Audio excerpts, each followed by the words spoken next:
Kaixo Teleskoko ikusentzuriok, hementxe gauz, laugarren egun hontan, literaturraste hontako laugarren egunian.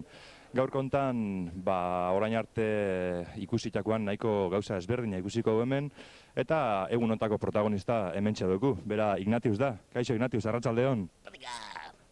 Arratsaldeon. Tira, zer ikusiko gaur hemen edo zertara etorri zara zu gaur hona? Literatura asko. Literatura eta humoreari buruzko zerbait egitera, baina ni hona etorri naiz ardoaren apologia egitera. Ardoa beharrezko aldaba humorea ateratzeko? Ardoa, nik uste dut baiet. Nik uste dut ardoa nolabait ere,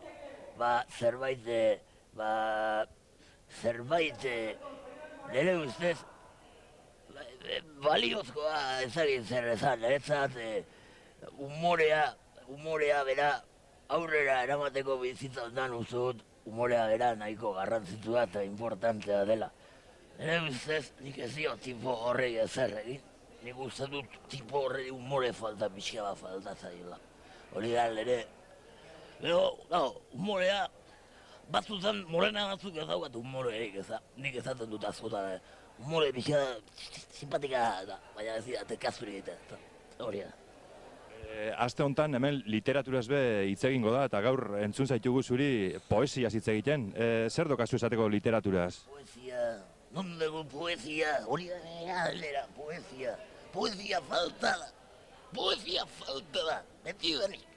Poesiarik gabe ez dago ezer, ez da ardeurik ere.